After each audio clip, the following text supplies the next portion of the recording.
Hello, everyone, and welcome to CRC Music in the Studio. I'm Professor Lisa Beebe from the CRC Music Department, and I'm on campus, which is very exciting. And I'm joined today by special guest, Devin Hough. Did I say your name correctly? That's right, Hough. Thank you. And Devin is a luthier, a builder of string instruments. So today, I'm so glad you've joined us. Not only are you going to have the chance to learn a little bit more about the history of string instruments, but you'll also learn how musicians are building them today.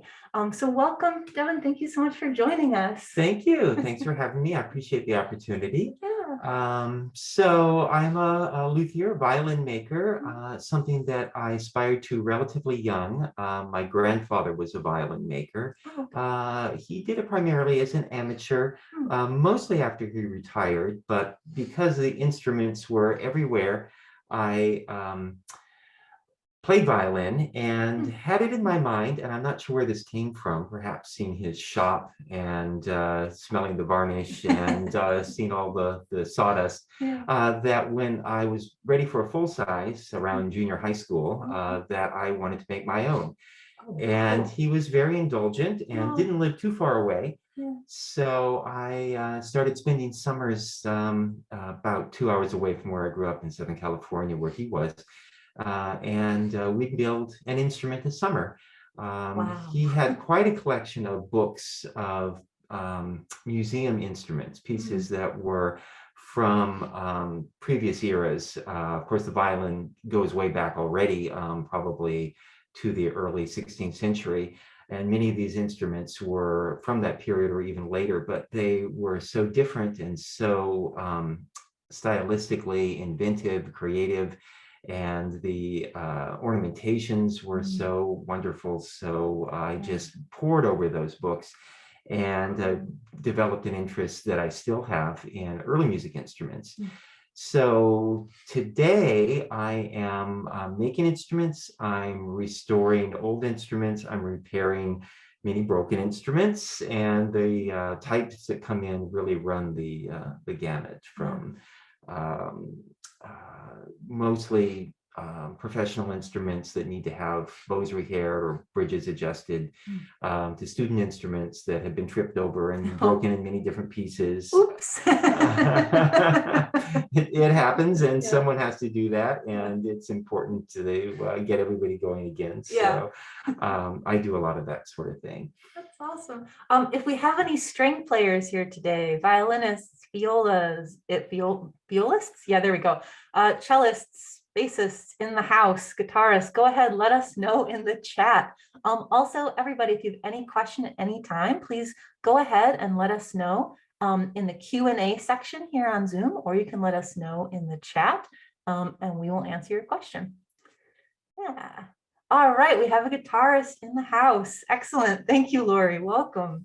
Neat. All right, so what Devin and I were thinking we could do today, since it's a little difficult to carry my laptop and show you Devin's workshop, what we did was we created a little video going over some of the instruments that Devin has built and kind of walking through the workshop to take a look at the different aspects and components of building an instrument. So we'd like to share that video with you now. And then if you have any questions at all, again, please put them in the chat or in the Q&A, and we'll be happy to answer them. Yes, thank you. All right, neat. Shall we roll tape? Sure, that sounds good. All right, here we go.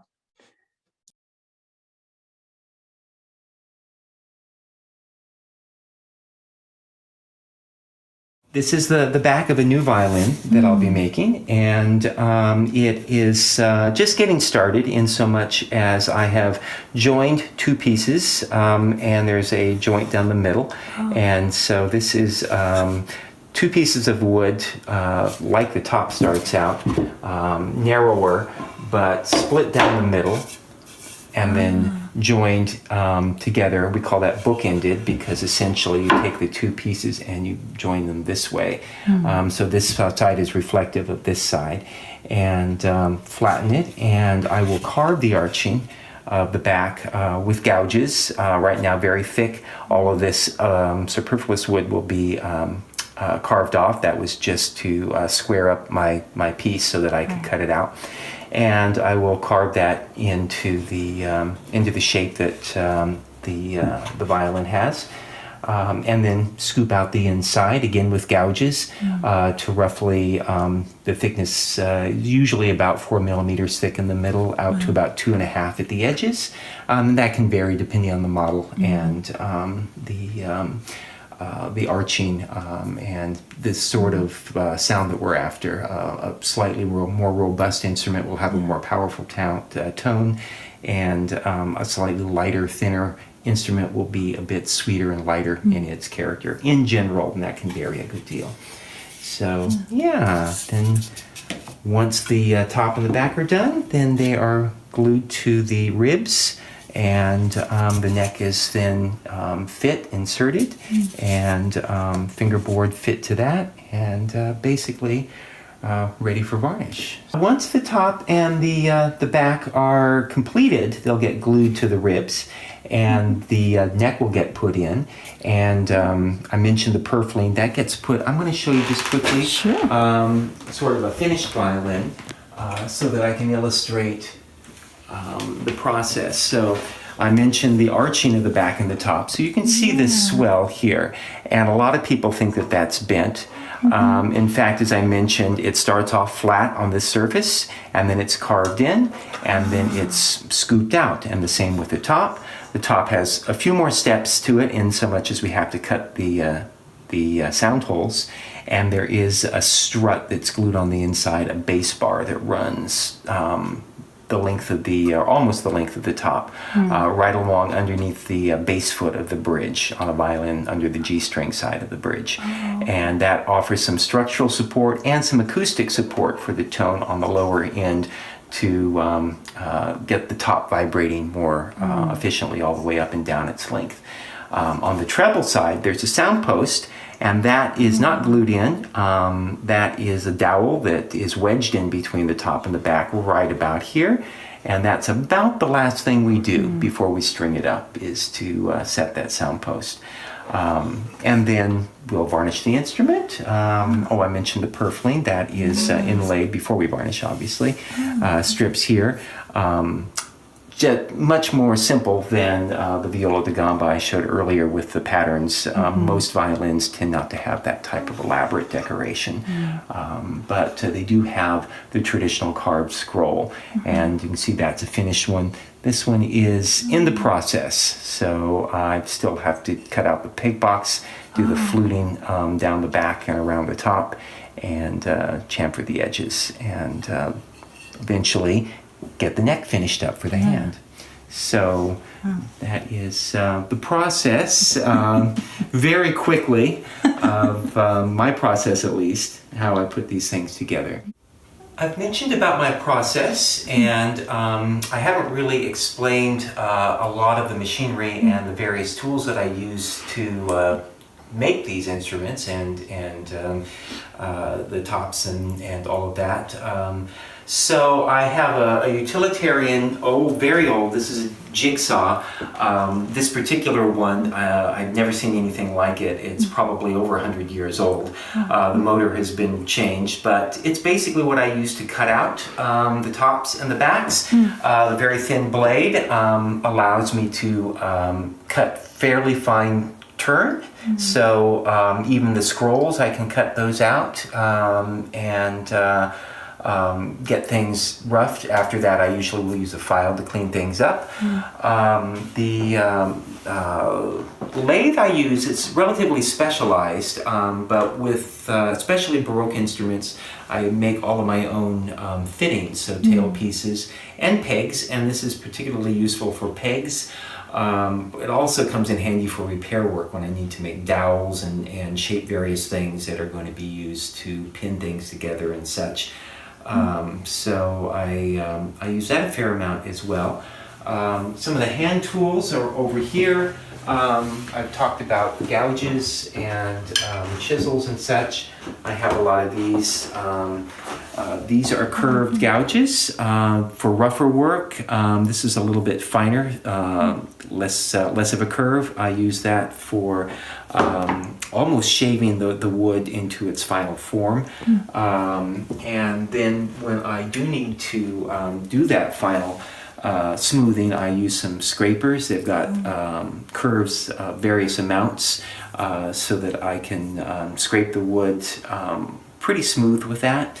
And then fine sandpaper after that for the curve of the top, the back, and the inside curve to get that down to the right thickness. And this is how I gauge the thickness of things. So place the top or the back between here, and this measures in tenths of millimeters. One would be 1 millimeter, 2, and then the increments in between. So that gives you a relatively fine idea of how thick you're working. I use that when I'm thinning my ribs, and also when I'm thinning the back and the top.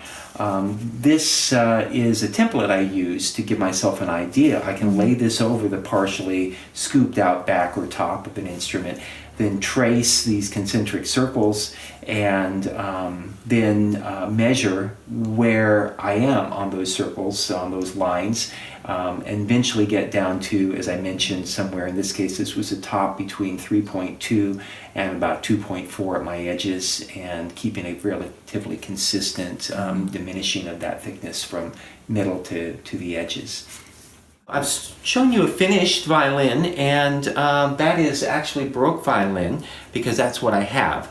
But this will be more like the violin that I was showing that I'm making, in so much as this is a viola, but it's a modern viola, and that distinction I make because the earlier instruments, those made by Strad and Guarneri and Amati and the famous makers in the 17th and 18th centuries, were of that Baroque form. And then later, those same instruments, the ones you'll hear in the concert hall now, have been modernized.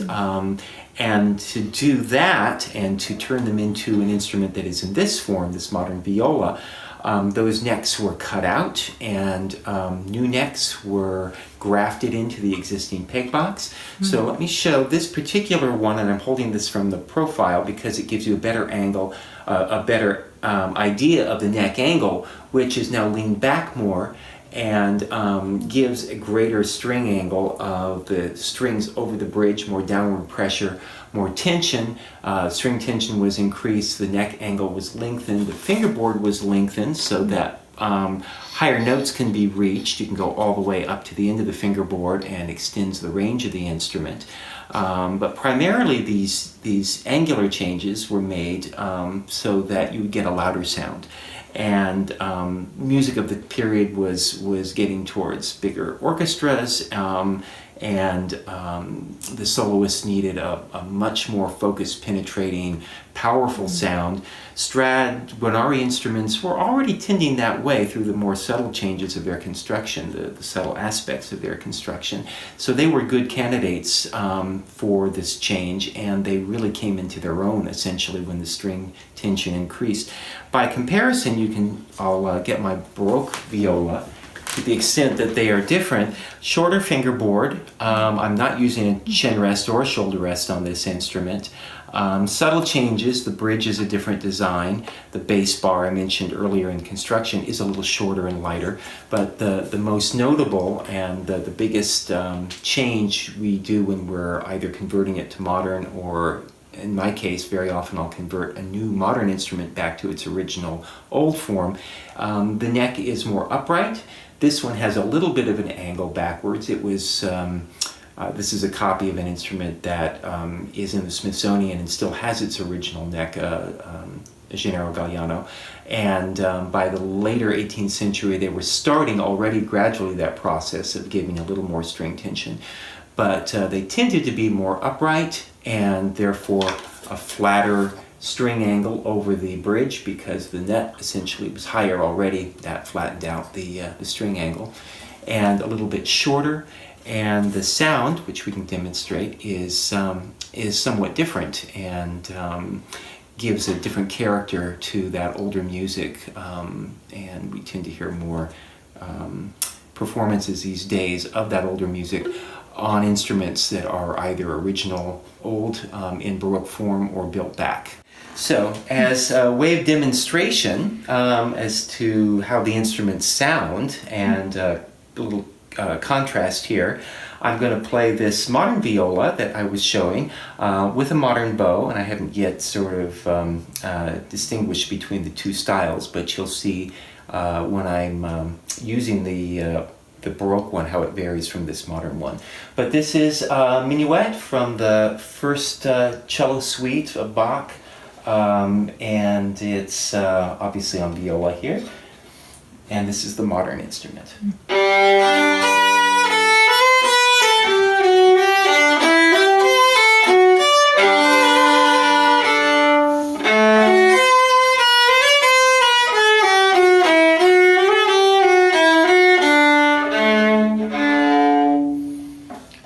So my Baroque viola, and this is the bow. Bow is a little shorter. It's got an outward curve instead of an inward curve, and a very narrow tip here, rather long, narrow pike tip. More weight to the frog, less weight at the tip makes for a slightly different stylistic change just because of its balance. Tend to hold it further up. That gives a little bit more control over quick movements, and gives us a different character and sound. One thing you'll notice is that at least tradition has the Baroque instruments usually at a slightly lower pitch. It wasn't standardized. We have made a standard pitch of A415 as opposed to 440. That's a half step under, and that makes it easier for harpsichords and such to go back and forth because it's an equal half step, and they can just slide their keyboard over a string. So this is going to be noticeably lower.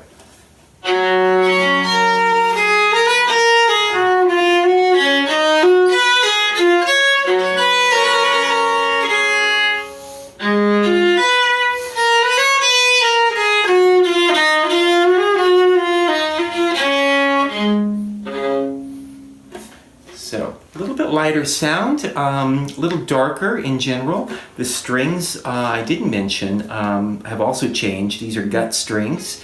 The bottom two are silver wrapped, but there's still a gut core, and the modern instrument is using modern steel or sometimes synthetic core strings. So a little more tension there, a little bit smoother sound. These have got a bit more of a raw sound, but still very gentle. I had one more instrument I wanted to show and demonstrate. We talked about the Viola de Gamba earlier, and the one I showed you was the bass Viola de Gamba, cello-sized instrument, and we talked about the violin and the viola from the violin family. This is a Viola de Moray, and it's a hybrid instrument, sort of a combination of the two. Looks like it might be an early version of the violin, but in fact it developed roughly 100 years after the violin started to become known and used. And it's very much like a little treble Viola de Gamba, and it's outlined with its sloping shoulders and simpler corners. It has its own distinctive sort of sound holes. It also has a flat back like the Viola de Gamba, and it's got multiple strings. This one is a 6th string, and there are some with a 7th string, a lower string to extend the bottom range of the instrument. It's one characteristic that's very unique is its use of these sympathetic strings. It has a row of strings underneath the played set, runs through a tunnel in the fingerboard, and attaches to these upper pegs, which is why they have so many pegs. And the purpose of those is not to play them, but they ring. They're tuned to the same pitches as the upper strings, and that tends to be chordal. The instrument's usually in D major. This one is in D major at the moment, but it can be retuned depending on your key, and the sympathetic strings would then be retuned to that key as well. Right now, as I mentioned, D major, it's a D,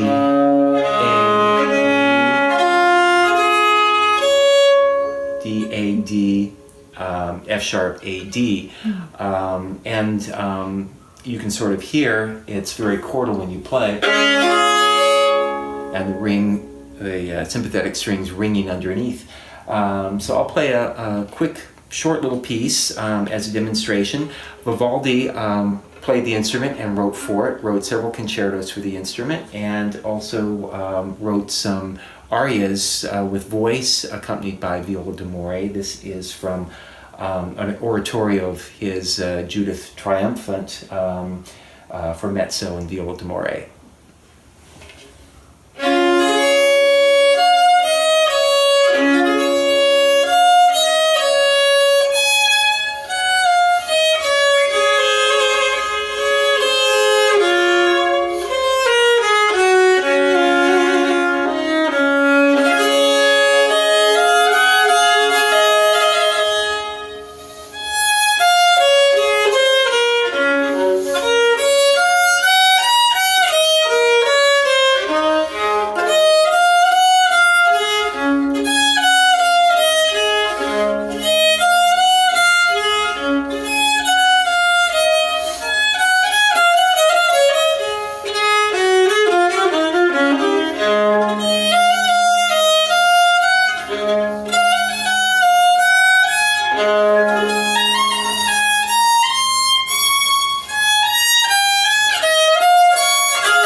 So it's got a little lighter, sweeter sound with that extra resonance, and it was never a particularly well-used instrument, never part of the orchestra, used primarily for its unique sound, its timbre, and for chamber music, trio sonatas very often. But we do see it, and it never completely died out the way the Viola de Gamba did. We see music written through the classical period into the Romantic period. Paul Hindemith played the instrument in the 20th century and wrote for it some concertos and sonatas. So we see it all the way into modern music today occasionally, with people using its rather unique characteristic of sound and its ability to play bigger open chords and such.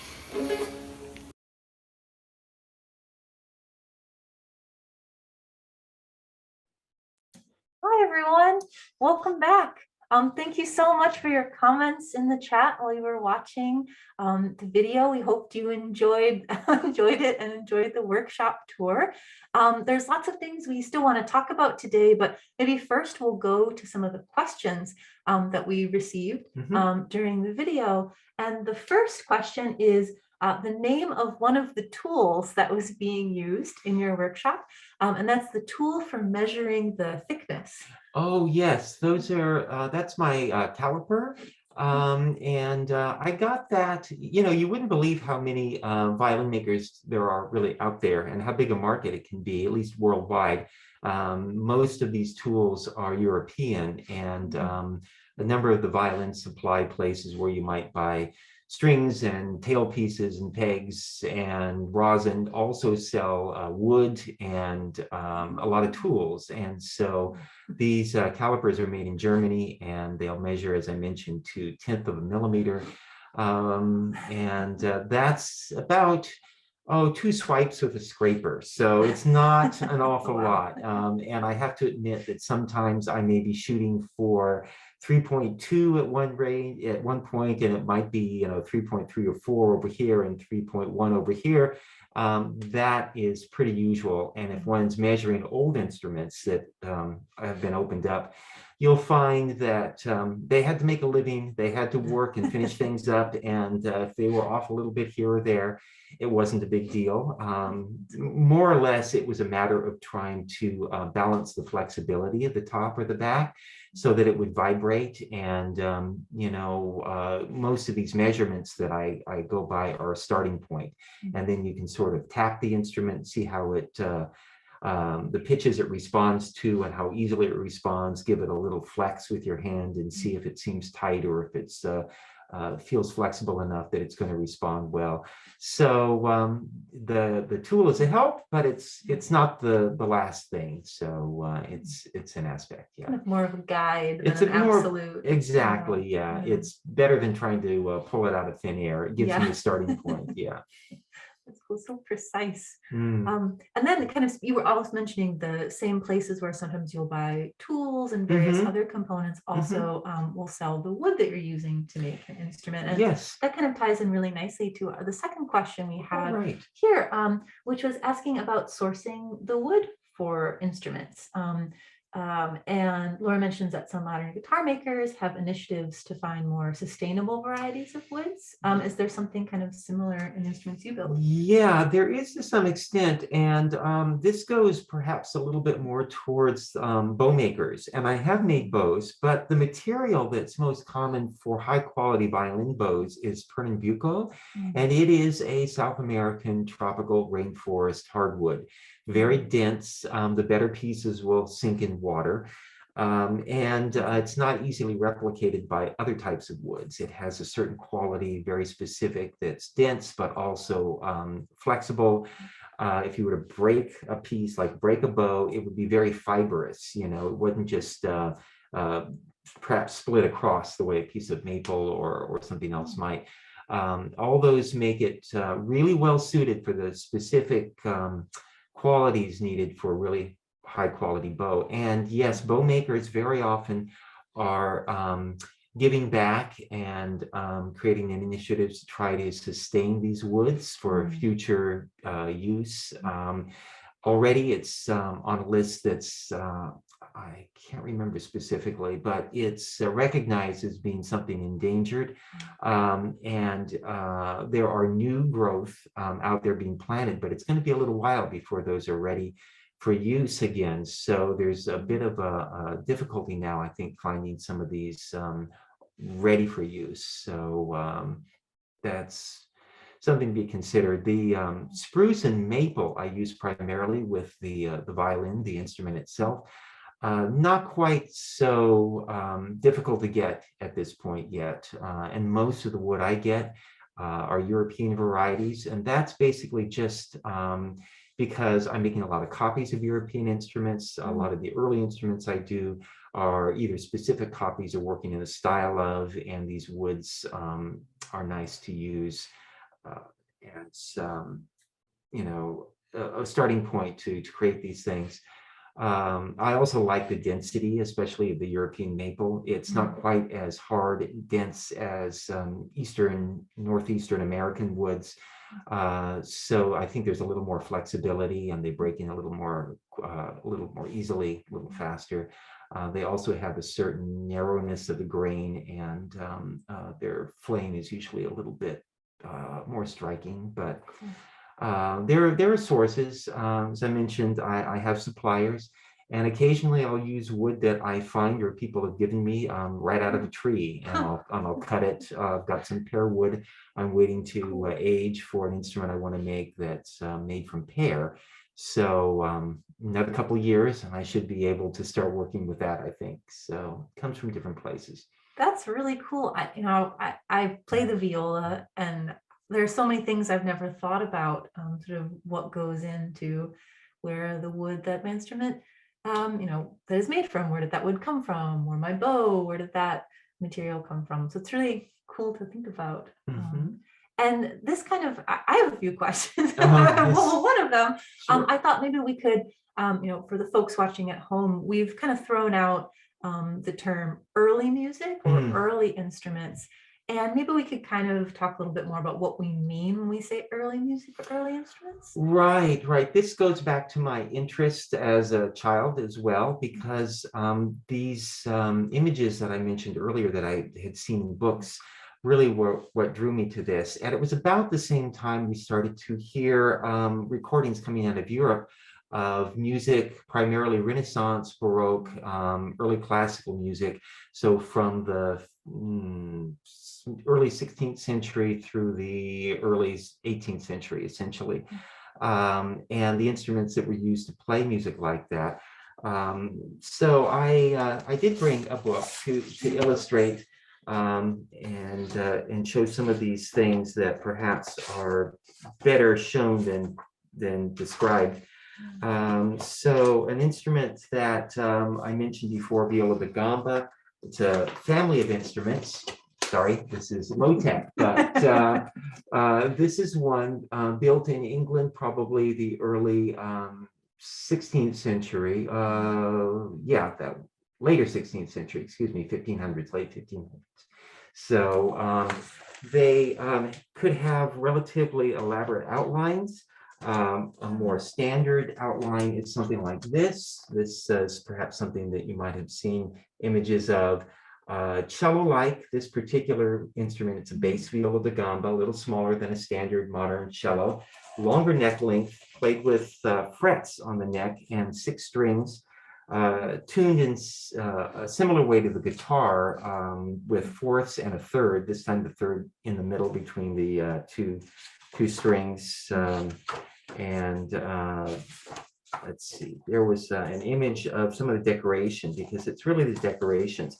They would do inlays in the purfling that I mentioned goes around the edge of a violin. They would do elaborate designs with that purfling, cutting by hand the channel and then bending bits of the strips of wood and joining them together. Very time consuming. I did a viola da gamba for a client, and she's a member of the UCD math department. So I adapted that style, working in sort of a later 17th century English style, with the flowing type of interlaced design. But that's an original design of my own. I think that one of the things that drew me was that you had that flexibility. You could create your own designs, your own patterns, your own outlines, very often that have carved heads instead of scrolls. Violins, although I play violin and love the violin and the viola, and I love making them, it's a narrower outline. It's just something that's already been established, and we don't vary too much from that form.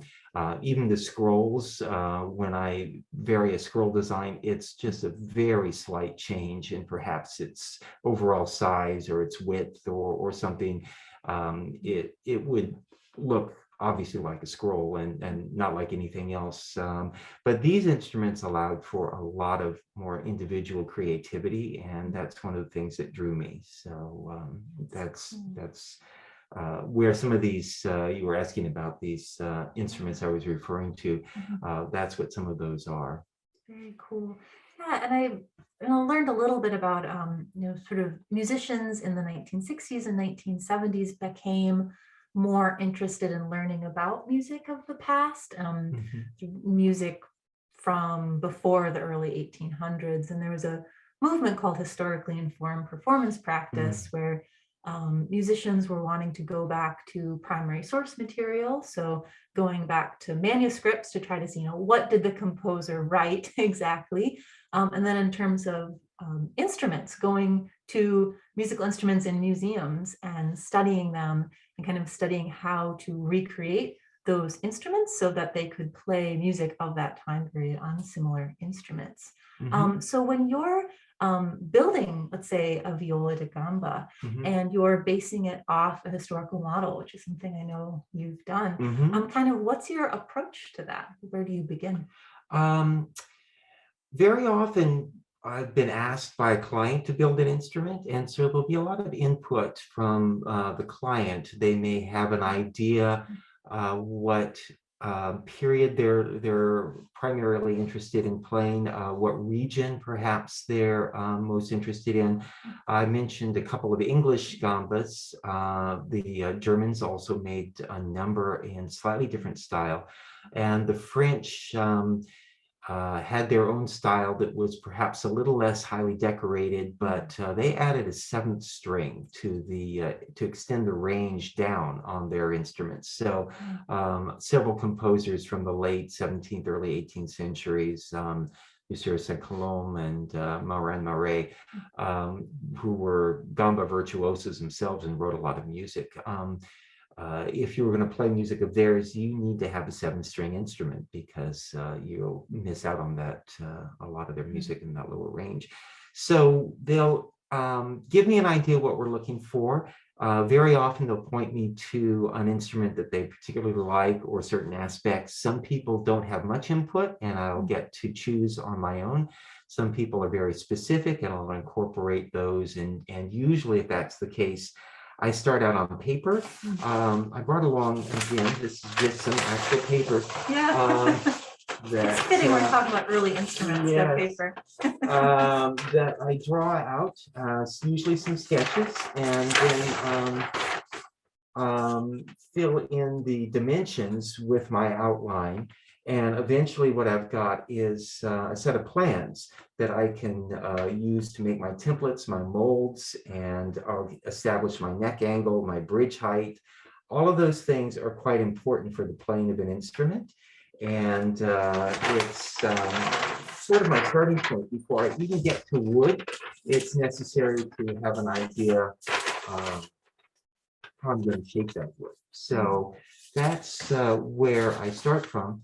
And then occasionally museums will have commissioned someone to come up with plans of their instruments in their collections. So in England, in Oxford, there's the Ashmolean Museum. They have a lovely collection of instruments, the Hill collection, and most of those have had working drawings made that can be ordered. I have a number of those. Some I've made copies of, some I have yet to do, but would hope to. So those are instruments of an early form that I like. And with a violin or a viola, because I play those instruments, I might have an interest in the sound of an instrument, if I make it for myself or just to have on hand to sell if someone is trying them and wants to buy them. So I'll establish a model or look towards a model that might provide a sound either more penetrating and focused for a soloist, or a lighter, sweeter sound for someone playing chamber music. So all of that comes into play. It's so cool how timbre is one of the elements, and folks who take my music history classes, ding, ding, ding, that's a unit 1 vocabulary word.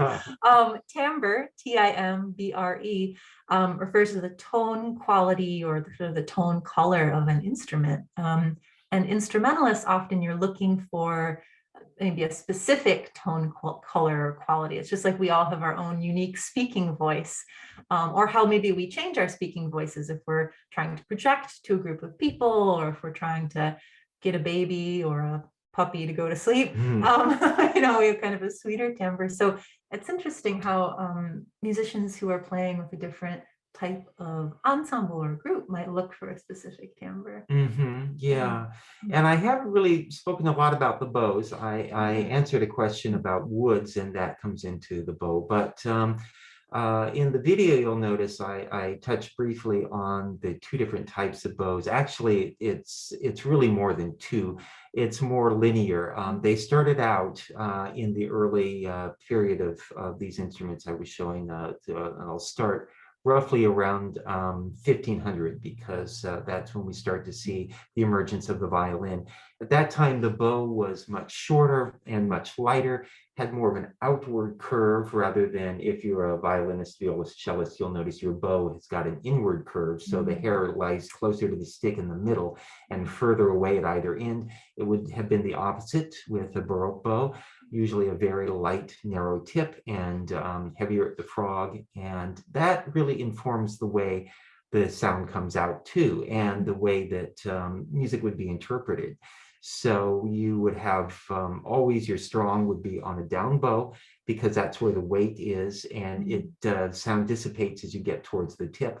Modern bows were eventually evolved so that they would be stronger all the way to the tip. They would have a more uniform sound, and that's going to change the way the music sounds when we play it. So it was nice, again, for your historically informed performers, going back to Bach or Vivaldi and playing these instruments, will see that that's the sound that they probably intended or heard when they were composing in their heads. So yeah, that's great. And also, I think some folks mentioned in the chat too, when you were demonstrating the modern viola and then the Baroque viola, and you were playing the same excerpt from one of the Bach cello suites, and it's the same music and, you know, technically the same instrument, but different versions. And that sort of changes the voice or the sound of the instrument. Yeah, very much so. And that was something else that I was really attracted to with these instruments, because I always had a sense of history. I always felt that just because something was old, and since things have changed, that somehow eliminated that old original thing from being useful anymore. I like that things can perform now as well as they did, perhaps in the case of violins, because they do tend to improve over time, at least to a point, and perhaps even better than new ones these days. So that was something that attracted me to these instruments, and restoring instruments so that they remain useful and have a life that goes. I think the oldest instrument that I work on consistently is a Viola de Gamba, and it was built in 1670 in London. So I really enjoy getting a chance to have that in my hands and keep it going, and hear the sound it makes, because it's just lovely. So we should change the saying from aging like a fine wine to aging like a fine Viola de Gamba. Yeah. If everyone here could start using that phrase, that'd be great. Aging like a fine Viola de Gamba. What is it like to work on an instrument that was built in 1670? I mean, I'd be nervous just to touch it. It does make me a bit nervous, and I haven't done really extensive repair work on it, but it really does look like history is laid out right there in front of you, because I can see so many changes that were made, so many repairs that were done over time. But it's also just the idea that the creator had, the maker had, when he was making this instrument. It has wonderful relief carving on the back, and a picture, an engraving, a carving of a girl playing a lute with pigtails. And it just sort of brings the humanity to right to you, that you could see what was going through this maker's mind, the decorations, the way it has the back heart-shaped inlay of purfling with scribing, and some relief carving right in the middle of the back, just more of a texture, with 2 arrows going through it. And I had no idea that heart with arrows going through it date back that far as an idea or motif, but it's right there. And to see the label inside, which is still legible, but obviously deteriorating, is also very moving. So just for those that like history and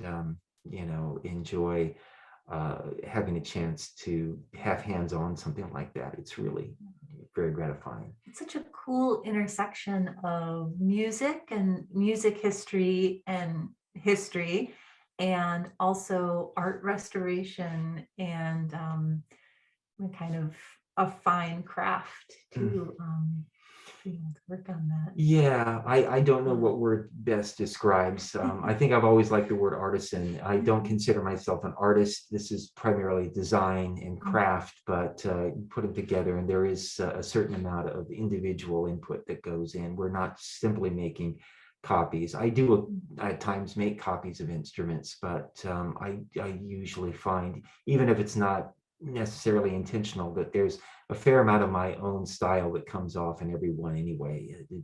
I can't help that. So it's like a unique fingerprint. Yeah, I think so. Yeah, whether it's the varnish, or just the way your inlays go in, or the way you cut sound holes, all of that just seems to come through. Is there much of a difference between well, now a lot of violins and violas are pretty much standardized, and even some of them, aspects of them, are factory produced or mass produced. How does that impact the overall tone or quality of instruments, or does it? Yeah, you would think that if you make 2 instruments and they're an exact copy of something else, that they would sound exactly the same. And certainly the form will inform the type of sound that you get. They'll be pretty similar, but there are so many intangibles, even in factory instruments, that it's not unusual for people to try several and gravitate towards one. They're all a little bit different, whether it has to do with the density of the wood, or as I mentioned before, with the thicknessing of the back and the top. There's always a little bit of flexibility there that's going to come into it too. And all of that just can make for very subtle changes. But usually, if, and this goes back to, we talked about earlier, picking a model, if someone says they'd like a perhaps a lighter, sweeter violin sound, maybe to play second violin in a quartet, I might go with something where the top and the back are slightly higher arched, maybe a little thinner around the edge, something that's going to respond easily, but not be forced, and have a bit more response, lighter, sweeter in general. Those are physical aspects that can inform the sound of an instrument. Oh, interesting. So cool. So how did you, you talked a little bit about sort of how you were drawn into building instruments, and building an instrument one a summer with your grandpa, which is the nicest story ever. How did you kind of make the leap or the transition then from that is something that was a hobby to something that is now your career?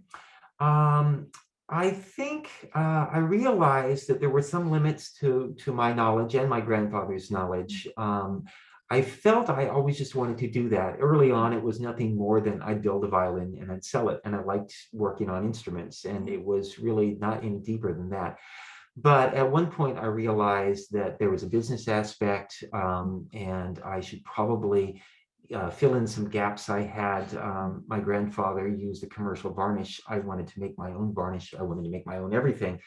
And so I started working with another gentleman in Sacramento area, and I worked in his shop doing repair work and learning repair work. I hadn't really done much repair work with my grandfather. He did, he made instruments, and that was his interest. But he didn't have a business, so there wasn't much call to do much repair work. So I learned a lot of restoration techniques and touch-up varnish, and how to graft a new neck and make a plaster cast for an instrument that the top has begun to sink and you have to push it back out again. I started to see a lot of older instruments, and that informed my work, my own new work, as to how to build these things in their original forms. So all of that helped, and that, and seeing it as a business, and the clients that came in. Some of those clients are my clients now. My teacher at that point died a number of years ago, so I see some of his clients in my shop now. So we carry on, but it builds. So it's a long-term relationship when you're working with someone and their instrument, which an instrument is such a personal thing, and it's so important to musician. Your instrument's like a extension of your body. You get to know the player and their instrument and try to keep them connected. And at some point, they begin to trust you that they want you to work on that and continue. I've been told I can't retire, so I guess that's not in the offing anytime soon. Because it's pretty rare to find artisans who work on violas de gamba. There aren't that many. We're lucky in sort of Northern California that one does have a choice. There's more than one, but the Bay Area is kind of a hub of early music and period performance. So the players of that instrument primarily come from that area, and there's some groups that you were mentioning earlier that, as a gambist, you were playing in one of those groups for a little while, and they're at amateur level and professional performers, and lots of music, if that's an interest of anyone. So lots to be explored in the San Francisco area and Berkeley area.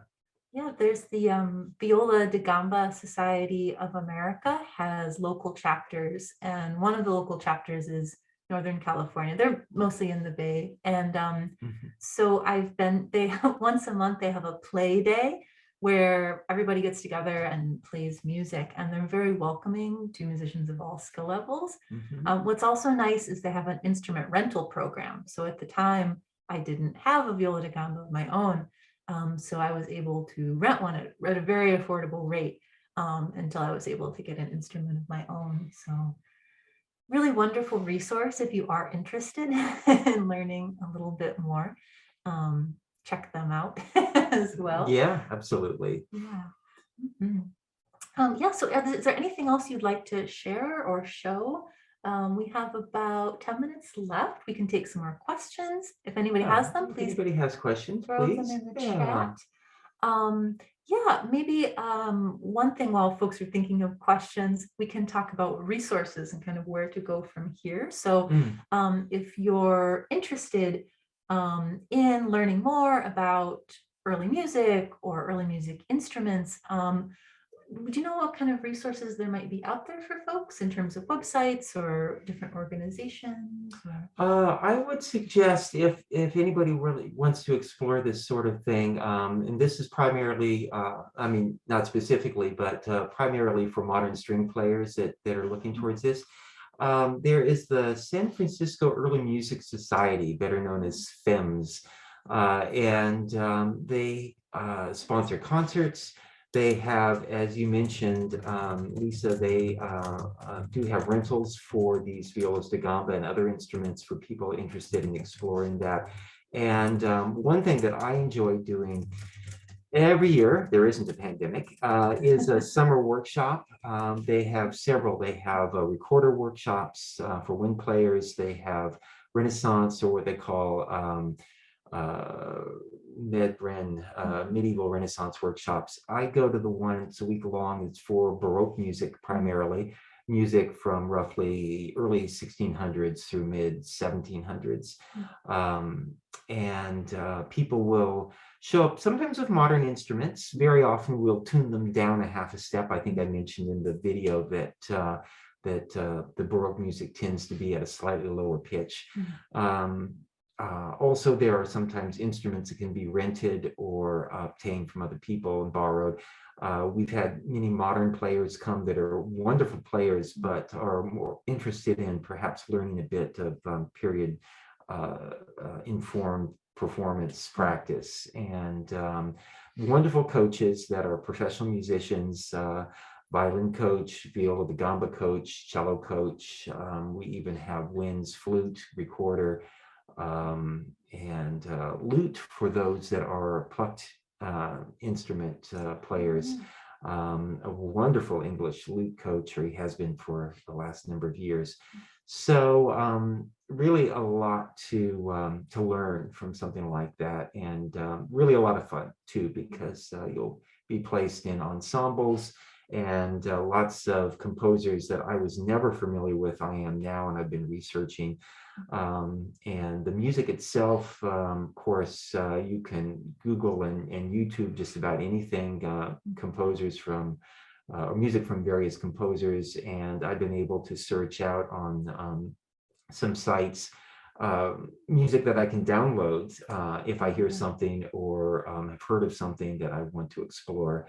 And so as a musician, you can tell I'm mostly an amateur, but I do enjoy playing them. I have played professionally here and there. And all of that sort of goes together with my making as well. So one kind of informs the other. That's cool. Yeah, that is part of the reason I'm so drawn, I guess, to playing early music, music written before 1800, we can say, is because when I've gone to these types of events or I meet people, there's just such like a camaraderie, and it's very welcoming and enthusiastic of musicians of all levels. And I also really love playing in groups. Chamber music is my favorite. And there's just this sort of give and take that happens. And also, I think there's a certain type of freedom and flexibility and creativity in Baroque music as well, because a lot of the ornamentation or the interpretation is left up to the musician or to the ensemble to decide, rather than being sort of dictated in the score. So it's a lot of fun. Yeah, and I will emphasize for those that perhaps are composition students out there, or perhaps composers already, there is a movement that to explore the subtle difference in sound with new compositions. It's called New Music for Old Instruments. And so people will create new works. I actually lent a Viola de Moray this last summer to a composer from the Bay Area who was commissioned to write a new piece, a duo for two violas de Moray.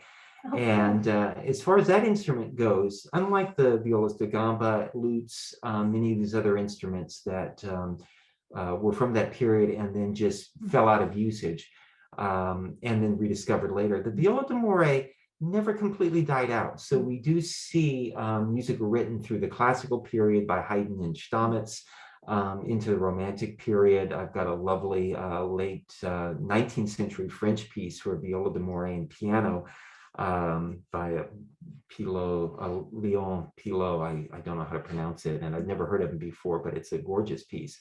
Paul Hindemith, a relatively a modern sounding early 20th century German composer, played violin, viola, and viola de Moray, and wrote for that instrument some lovely and very new sounding works for that. It has a character and an ability with all those strings and its chordal tuning to allow for some sounds and playing styles that just are unique to that instrument. So lots to explore there. Yeah, very exciting. Well, this has been wonderful. I also want to mention that folks can find more about you and find some of the instruments you built on your website, I believe. Yes, that's right. Yeah. And I think it's linked to on our event page, but it's yourname.com. Yes, Yeah. it's devinhuffviolins.com. Oh, violins. So I just put that in the chat. Also, when we put this recording on YouTube, I'll make sure to put it in the description as well. Thank you. And then if folks want to contact you with a question, they can reach you through your website? Through my website. Well, my email actually, I think is listed there. And so that's, yeah, that's probably the best way. People seem to be able to find me better than I could probably find myself. So the internet. Exactly. Well, this has been so much fun. Oh, the YouTube link for the channel, someone wanted to know. Yeah, so if you go to, actually, let me drop this link in the chat here. So I'm going to share with everyone, this is a link to our upcoming performances. So please do join us next week in the studio. And on that page that I shared with you all, and I'll also make sure to put this link on our YouTube, you can find a full calendar of upcoming in the studio events. There's also a link to the CRC Music YouTube channel where you can find recordings of past events. You can also follow us on social media. We're Music at CRC on Facebook and Instagram and the YouTube. So please follow us, join us again. Devin, thank you so much for joining us. Oh, really a pleasure. Studio. Thank you very much. It's been really fun. Thank you everyone for being here today. It's been wonderful to see you or hear from you in the chat. It's been such a wonderful audience. Thank you. Everyone take care and we'll see you again next week. Thank you. Bye.